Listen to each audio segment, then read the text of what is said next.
पोशाक। आज हम सीखेंगे कि हमारे शब्दों का निर्माण कैसे होता है, शब्द की उत्पत्ति कहाँ से हुई है और उनका हमारी भाषा में क्या रोल है, क्या इंपोर्टेंस है। तो आज हम अपनी क्लास शुरू करते हैं। जैसे देखते हैं यहाँ पे लिखा हुआ है वर्ण भाषा की सबसे छोटी इकाई होती है। आपको मैंने लास्ट लेक्चरों में भी ये बताया है कि भाषा की सबसे छोटी इकाई को क्या कहते हैं, वर्ण कहते हैं। ठीक, अब इसके आगे की चीज पढ़ते हैं। वर्णों के मेल को शब्द और शब्दों के मेल को वाक्य कहते हैं। देखिए, जब वर्णों का मेल हुआ तो उससे शब्द बनेगा और शब्दों के मेल से वाक्य का निर्माण होगा। मैंने यहाँ पे लिखा दरवाजा। कितने वर्णों के मेल है? 1 2 3 4। 4 व्यंजन है और 2 स्वर हैं, तो इनसे क्या बना है? शब्द बना है। आया समझ में? इनसे क्या बना है? शब्द बना है। और शब्दों के मेल से दरवाजा खोलो। यहाँ पे एक शब्द है, यहाँ पे दूसरा शब्द है, लेकिन इन दोनों को मिला दिया जाए तो ये एक वाक्य का रूप ले लेता है। मैंने यहाँ बोला मैं आम खाती हूँ। क्या आप सेंटेंस पढ़ाने लगे? मैं सेंटेंस पढ़ाने नहीं लगी हूँ, मैं तो सिर्फ आपको समझा रही हूँ कि वर्ण क्या होता है, शब्द क्या होता है और शब्दों से मिलकर वाक्य हम किस तरह से बनाते हैं। ये इस इकेलों को अगर मैं तो काउंट करूँ तो ये एक इकेला क्या है? व्यंजन है। और यहाँ पे ये जो 2 मात्राएं हैं उन्हें स्वर कहते हैं। ठीक है, इन दोनों के मेल को क्या कहते हैं? इन दोनों के मेल को वर्ण कहते हैं। अब वर्णों के मेल से शब्द का निर्माण होता है आम।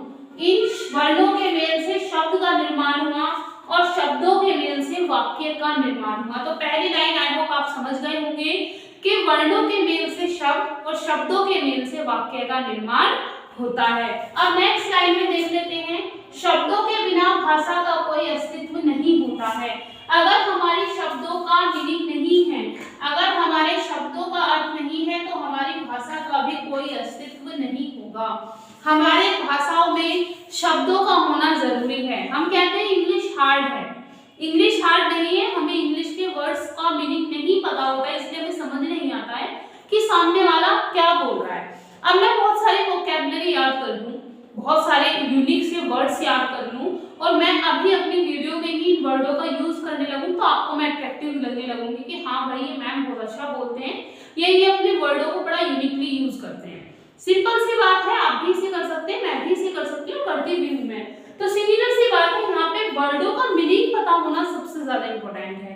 हिंदी में हमें संस्कृत में भाषा क्यों, हमें संस्कृत समझ में क्यों नहीं आती है?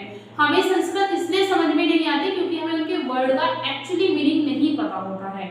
सिमिलरली हमारे साथ इंग्लिश में होता है, हमें इंग्लिश भी समझ में क्यों नहीं आती है? क्योंकि हमें उनके वर्डों का मीनिंग नहीं पता होता है। तो इसी तरह से हमारी हिंदी भी है, हिंदी में शब्दों का पता होना सबसे ज्यादा जरूरी है। जब तक हमें शब्द पता नहीं होंगे तब तक हम वाक्य का मीनिंग नहीं निकाल सकते हैं। तो हमारे लिए यहाँ पे है शब्दों के बिना भाषा का कोई अस्तित्व नहीं है, इसीलिए भाषा शब्दों को भाषा की आत्मा कहा गया है। ये लाइन इंपॉर्टेंट है कि भाषा की आत्मा किसको कहा गया है? भाषा की आत्मा किसको कहा गया है? तो भाषा की आत्मा किसे कहा गया है? शब्दों को कहा गया है। अब नेक्स्ट हम आ जाते हैं, वर्णों के जिस समूह का अर्थ होता है, ध्यान से सुनना, वर्णों के जिस समूह का अर्थ होता है उसे ही शब्द कहते हैं। जिन शब्दों के जिन वर्णों का अर्थ होता है उसे ही क्या कहते हैं? शब्द कहते हैं। मैंने यहाँ पे 2 शब्द लिखे हुए हैं। क्या शब्द है? एक शब्द का कोई मीनिंग नहीं है, बाजादार। अब मुझे भी नहीं पता इसका मीनिंग, तो भाई आपको भी नहीं पता होगा। देखिए मैं यहाँ पे मैंने लिखा हुआ है वाजादा। क्या इसका कोई मीनिंग है? नहीं, इसका कोई मीनिंग नहीं है, तो इसलिए शब्द नहीं है। लेकिन दूसरी साइड मैंने यहाँ पे लिखा हुआ है दरवाजा। क्या इसका मीनिंग है? हाँ जी, दरवाजे का मीनिंग है। मैं लिखूं आरवाजो, क्या इसका कोई मीनिंग है? नहीं है। लेकिन अगर मैं इसे लिख दूं बाजार तो इसका मीनिंग है। क्लियर सी बात आपको समझ में आई होगी। जिन शब्दों के समूह का अर्थ होता है उन्हें ही शब्द बोलते हैं, नहीं तो उन्हें अर्थ नहीं बोल सकते, सॉरी उन्हें शब्द नहीं बोल सकते हैं। अर्थहीन शब्दों को ना तो हम भाषा में प्रयोग करते हैं और ना ही उनका कोई अस्तित्व होता है। तो भैया यहाँ पे मैंने आपको बता दिया है वर्णों के जिस समूह का अर्थ होता है उसे क्या कहते हैं, शब्द कहते हैं, और अर्थहीन वर्णों के मेल को शब्द नहीं कह सकते हैं। जहां पे उनका अर्थ नहीं निकल रहा है उसे हम क्या नहीं कहेंगे, शब्द नहीं कहेंगे। अब ये भी आपके लिए लाइन इंपॉर्टेंट है, डॉक्टर भोलानाथ तिवारी के अनुसार, किसके अनुसार, भोलानाथ तिवारी के अनुसार अर्थ के स्तर पर भाषा की सबसे छोटी स्वतंत्र इकाई शब्द कहलाती है। भाषा की सबसे छोटी इकाई अर्थ के स्तर पर मतलब जितना मीनिंग निकल सके, जिनका हम अर्थ निकाल सके, उसके आधार पर ही सबसे छोटी इकाई क्या कहलाती है, शब्द कहलाती है। कंफ्यूज नहीं होना है, पहला शब्द सबसे छोटी इकाई क्या थी, वर्ण थी। भाषा की सबसे छोटी इकाई क्या थी, वर्ण थी, लेकिन अर्थ के आधार पर दोनों में डिफरेंस समझ लीजिए। मैंने इसलिए लिखा था भाषा की सबसे छोटी इकाई वर्ण होती है, लेकिन अगर अर्थ के आधार पर दिख जाए, अर्थ का आधार उसके साथ जुड़ जाता है, तो सबसे छोटी इकाई शब्द कहलाती है। आई होप सो आपको बड़े अच्छे से समझ में आ गया होगा। अब नेक्स्ट हम चलते हैं, ध्वनि और अर्थ को मिलाकर शब्द का रूप आकार दिया जाता है। देखिए जब तक ध्वनि और अर्थ दोनों को नहीं मिलाया जाएगा शब्द का कोई भी रूप नहीं बनेगा। आपके साथ साउंड के साथ साथ आपका मीनिंग होना जरूरी है। साउंड नहीं है, मीनिंग हमें पता है, तो वहां पे हमें समझ में नहीं आएगा। अभी ट्राई करके देख लें, आप बिना आवाज के कुछ बोलने की कोशिश करें, किसी को समझ में नहीं आएगा। अगर हम आवाज के साथ साउंड के साथ किसी भी चीज को बोलते हैं, उसका मीनिंग है, तो उसे क्या कहेंगे, शब्द कहेंगे, और वो शब्द का रूप ले लेगा। अब नेक्स्ट हम चलते हैं, हमारी भाषा में संस्कृत और हिंदी शब्द तो है ही, हमारी जो भाषा है उसमें संस्कृत और हिंदी के शब्द तो है ही, साथ साथ देश विदेश की भाषाओं के शब्दों को भी मिलाया गया है। देखिए हमारी जो भाषा है वो सबको स्वीकार करने वाली है। हम जो हिंदी बोलते हैं वो प्योर हिंदी नहीं है, हम जो इंग्लिश बोलते हैं वो भी प्योर इंग्लिश नहीं है, कुछ भी यहाँ पे हमारा एक्चुअली नहीं है। हमने क्या कर रखा है, सब चीजों का मिक्सअप कर रखा है। अगर आप कहीं आप दिल्ली से बिलोंग करते हैं तो आप अपनी दिल्ली की लैंग्वेज बोलते होंगे, आप मथुरा से बिलोंग करते हैं तो आप मथुरा की लैंग्वेज बोलते होंगे, ऋषिकेश से बिलोंग करते हैं तो ऋषिकेश की लैंग्वेज बोलते होंगे, यूपी से करते हो, यूपी के किसी भी कोने से करते हो तो आप यूपी की लैंग्वेज में होगा, लेकिन हमारी भाषाओं में मिक्सअप होता है। मैं दिल्ली गई, मैं दिल्ली में कहीं से किसी बंदे से कोई वर्ड सीख आई, जैसे कि दिल्ली में सबसे ज्यादा चलता है बंदा, मैंने बंदा शुरू किया, मैंने अपने यहाँ पे बोलना शुरू किया, भाई वही चीज फैल गई, सब बंदा बंदा बंदा करने लगे। ठीक, लॉकडाउन से पहले हम लॉकडाउन मतलब भी नहीं समझते कि लॉकडाउन होता क्या है, लेकिन अब सबको पता है लॉकडाउन क्या है। क्वारंटाइन हमें नहीं पता था, क्वारंटाइन क्या होता है, क्वारंटाइन का हिंदी मीनिंग होता है एकांत, लेकिन हमें नहीं पता था। अब क्वारंटाइन सबके, छोटे बच्चे से लेकर बड़े बुढ़े तक सबको पता होता है कि क्वारंटाइन का मीन्स क्या है। तो सिमिलर सी बात है बेटा, तो सिमिलर सी बात है ये बच्चों, हमारा जो शब्द और हमारी जो भाषा है वो सबका मिक्सअप है। हम लोगों ने बहुत सारे देश विदेशों से अपनी भाषाओं को जोड़ा है, शब्दों को जोड़ा है और नई भाषा का निर्माण किया है। ठीक है, अब नेक्स्ट उसके बाद हम चलते हैं, हमारी भाषा में बहुत सारे देश विदेशी शब्द थे, कुछ शब्द लुप्त हो गए यानी कि गायब हो गए, और कुछ नए शब्द हमारी भाषा में जुड़ गए हैं। पुराने टाइम में कोई भाषा यूज होती थी, कुछ शब्द यूज होते थे, अब वो हमें याद नहीं है तो हम उन्हें भूल गए, नए वर्ड हमने उनकी जगह पर लेकर आ गए। पहले हमारे पढ़ाने का तरीका क्या था, पहले हमारे पढ़ाने का तरीका था, पहले हमारी तख्तियां चलती थी, तख्तियों के बाद स्लेट चलता था, स्लेट के बाद ब्लैक बोर्ड आया, ब्लैक बोर्ड के बाद अब व्हाइट बोर्ड आया, और व्हाइट बोर्ड जो बहुत पुराना हो गया तो डिजिटल बोर्ड आने लगे हैं। तो ये सारी चीजें क्या है, नए नए वर्जन है। जैसे जैसे हमारी एंड्रॉइड में, गैजेट्स में नए नए वो अपडेट्स आते हैं, उसी तरह से हमारे शब्द होते हैं, शब्दों में भी नए नए अपडेट्स आते हैं। ठीक है, जैसे कि मैंने अपने बच्चों को करंट याद करा रही थी तो वहां पे एक क्वेश्चन आया था कि word of the year, word तो आप समझते हैं शब्द, वर्ड ऑफ द ईयर क्या था, किसी को पता है तो कमेंट बॉक्स में बताइएगा क्या था। फिलहाल मैं बता देती हूँ, वर्ड ऑफ द ईयर का मतलब था क्वारंटीन। हमारी दुनिया में सबसे ज्यादा शब्द बोले जाने वाला था क्वारंटीन। ठीक है, जो हमारे दुनिया में सबसे ज्यादा वर्ड बोला गया था, जिसने इसे वर्ड ऑफ द ईयर बनाया था वो था क्वारंटीन। आ गया, अब देख लेते हैं हम शब्दों का वर्गीकरण। शब्दों का वर्गीकरण क्या है? देखिए, पहला है रचना के आधार पर, दूसरा है अर्थ के आधार पर, तीसरा है उत्पत्ति के आधार पर और चौथा है उपयोग के आधार पर। अगर आपसे क्वेश्चन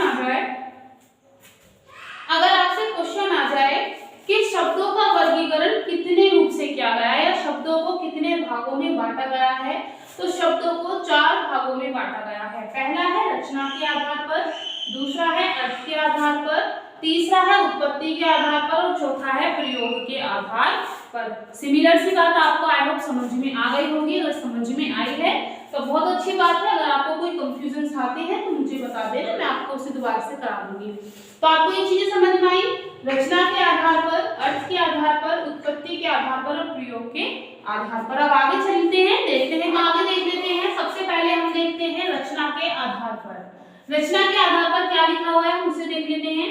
रचना के आधार पर इसे 3 भागों में बांटा गया है। रचना के आधार पर इसे 3 भागों में बांटा गया है। पहला है रूढ़, फिर है यौगिक और तीसरा है योग रूढ़। अब रूढ़ के बारे में पढ़ लेते हैं। रूढ़ क्या है? वे शब्द जिनका सार्थक खंडन नहीं किया जा सकता। इसका मतलब है रूढ़ वे होते हैं जिन शब्दों के हम टुकड़े नहीं कर सकते हैं, जिन शब्दों को हम 2 भागों में नहीं बांट सकते हैं, उन्हें क्या कहते हैं? उन्हें रूढ़ कहते हैं। जैसे कि घर है, मैंने इसको लिख दिया घ प्लस है।